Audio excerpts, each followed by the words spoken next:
Welcome to the last video in section 3. So far, we've covered some of the advanced features of Selenium WebDriver. Remember, there are many more, and covering everything in this course is not possible. We've taken a look at the most important ones. In this video, we'll build an entire application. All modern applications are built using a build system. We will create a complete project where we will see how Maven can be used to set up an entire project. We have built our flow using page objects in unit tests. Executing it from Maven is just a matter of running a suite of tests. It is a standard procedure when you use Maven. This is our Maven project. Let's start with the file organization. Maven is all about configuration over convention. The production code should be in a certain directory structure, the test in another. There will only be tests in this case, so we can skip creating a home for the production code. This means we need to create src/test/java/, so the test code has a home. Maven has a project file that will contain all the important details about the project. We can open the project with IntelliJ IDEA when we have a pom.xml ready. But before it exists with some content, we will not be able to use IDEA. With a pom.xml in place, let's see if we can build the project. Go to the project folder and execute the Maven command. Build success. It means it worked. Browse to the following link: Introduction to the Lifecycle.html to see the set of build phases built into Maven. As we know, Maven is all about convention over configuration. This means that we don't have to specify and build phases. There are a set of build phases built into Maven. Here is the list. All we did was execute two of them: clean and install. Clean will delete any build artifacts. Install will compile, test, package, and finally install our build artifacts. Any dependencies that are missing in each build step will be downloaded from the internet. Maven has a plugin architecture and will download things it is missing. Let's implement a Google search. We have already implemented one earlier, but let's revise what we did. Search Google Test is our test class. The browser will be created in the method. Annotated with @ before, and it will shut down in the method annotated with after. The method annotated with @test will execute the test. It will create a page object and use it. In this example, there are two page objects, Google and Google Search Page. The constructor google.java navigates to google.com and asserts that it has arrived at the right page, or at least that it has arrived on a page that has the title Google. A wrong page exception is thrown if the page title isn't Google. Google Search Page.java. This is a small page object. We only want to check the number of results returned on the page, so it only has one method: getNumberOfResults. The wrong page exception must be implemented before we test whether this example can be executed from Maven. The only important thing here is that the wrong page exception must extend the runtime exception. We should avoid implementing exceptions that extend an exception, since we are convinced that checked exceptions are one of the biggest mistakes in Java.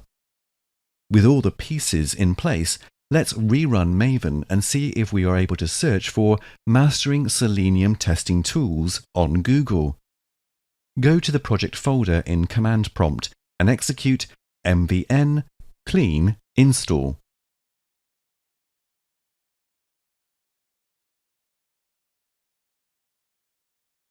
It worked.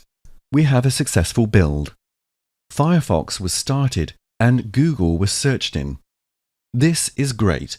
We are now able to execute this test from a build system that can be part of a continuous integration.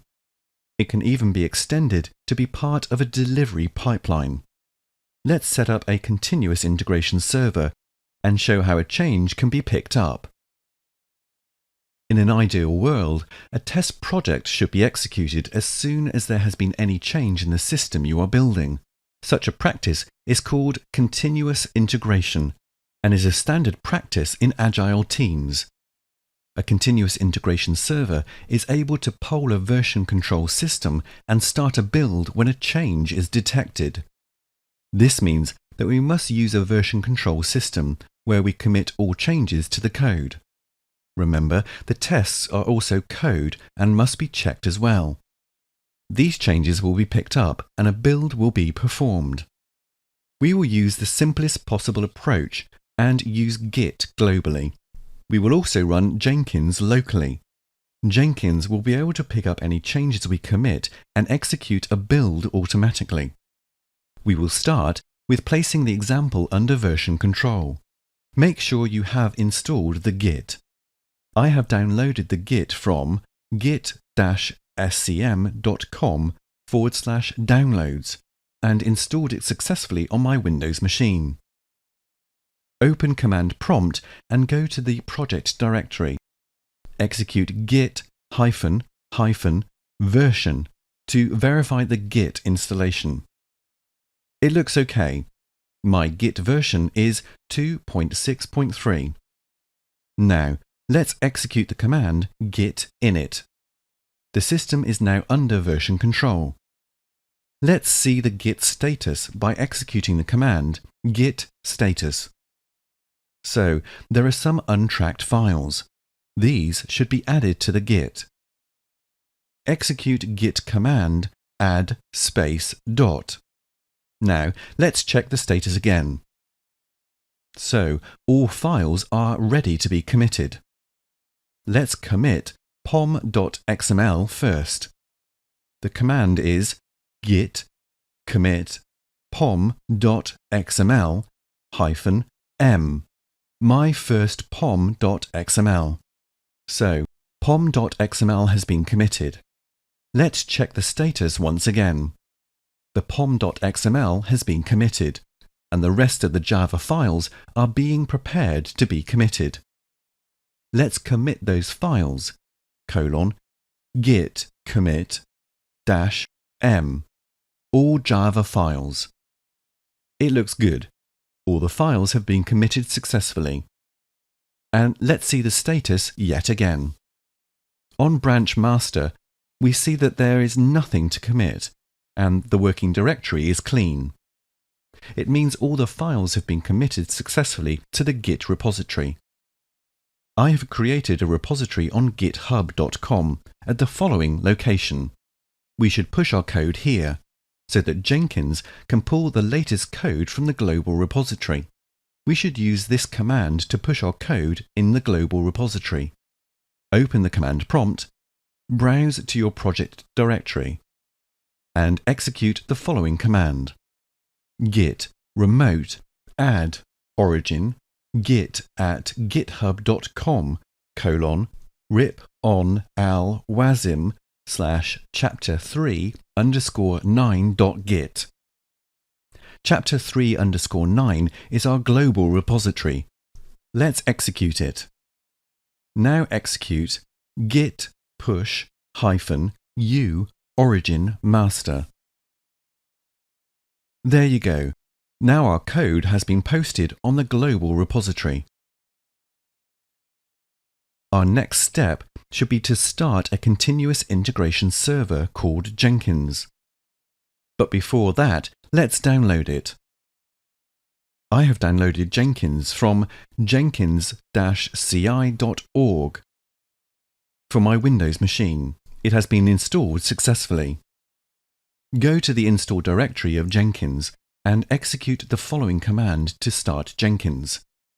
jenkins.exe start. Jenkins is up and running.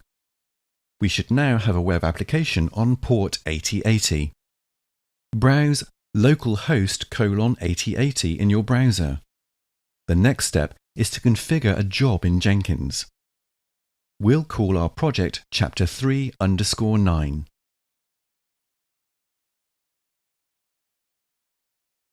There, we have created our project.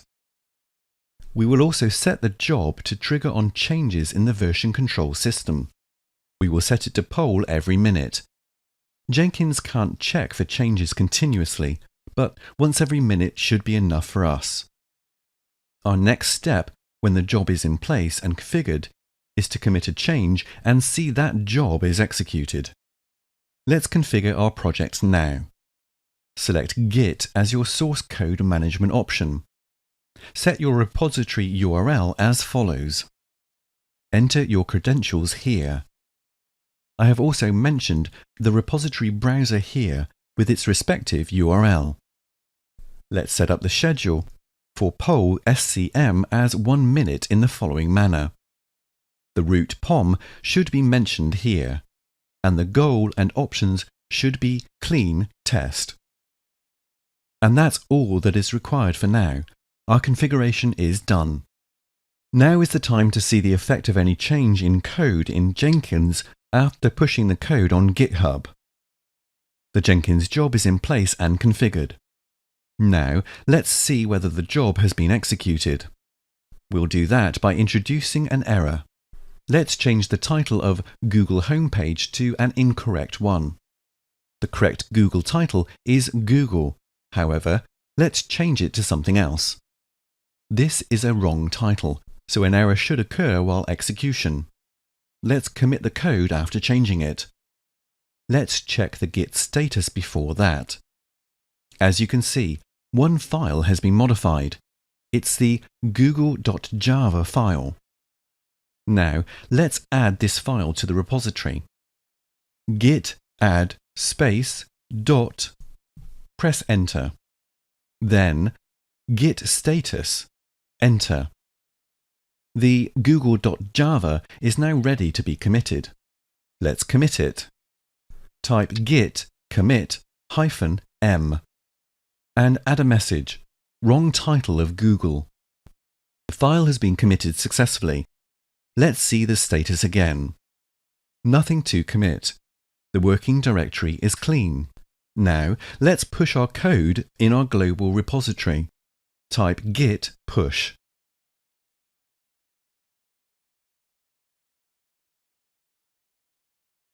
So the code has been pushed. Let's observe the result now. We might have to wait a bit. The build should kick in about 30 seconds after the commit. And there we go. The build is being executed. Build number 3. We're expecting a failure as the title is wrong. And look, we have a failure. This is the failure. Wrong page exception. The bug we introduced was found. Let's quickly fix it and execute it again. Check the status.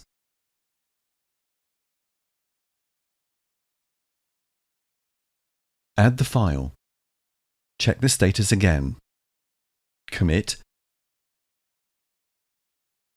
And type the message, correct Google title.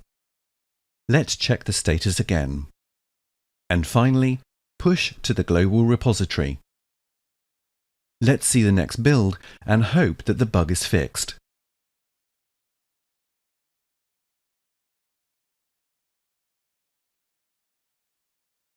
Here is the next build. Build number 4 is being executed.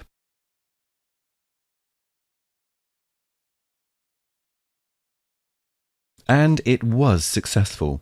Hooray! The result for running a continuous integration system is to get fast feedback. We were able to find a bug introduced within seconds from our mistake. That is good. Speed is everything when it comes to feedback. A fast feedback loop is very valuable. Since speed is so important, we want to avoid manual testing. We would also like to avoid testing with a browser. A browser Even an automated browser is slow compared to unit tests. This means that you should be very careful with what you test using WebDriver. You should probably not test everything that is possible to test from the user interface. WebDriver is a wonderful tool in many aspects, but it is a slow tool, at least slower compared to other test techniques, such as unit testing. This means that most of the testing in your application should be done using other tools than WebDriver. It also means that most of your testing should be done on levels other than on the user interface. Does this mean that all we have looked at in this course is wrong? Not by any means. It means that you must know when to use different tools. It also means that you may have to divide your test suite into 2 or more different sets. One that is fast, that will verify that the application started and is able to perform the most basic use case. Another one that is slower, and that will test the application more thoroughly. This division is just an optimization for fast feedback and, if you can, avoid implementing it. What is the next logical step after continuous integration? It is continuous delivery, where we aim to deliver our application to production as soon as possible.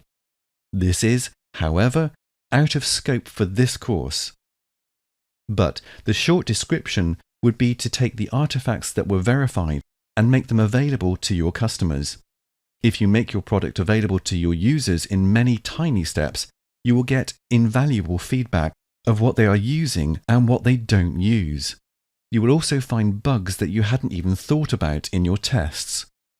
Finding bugs isn't that fun, but when they are found, you can add a safety net that will prevent you from reintroducing them again. This is a large subject, and test automation is a part of it, so we will leave it here, and I recommend that you read Continuous Delivery by Humble and Farley. This has been a very, very large section, and we have covered a lot of ground. We have taken a look at a long list of topics and covered WebDriver in great detail. The next section will be about business-facing specification. That is, how can we express what we want in such a way that the business representatives can read them and validate them? Join me there.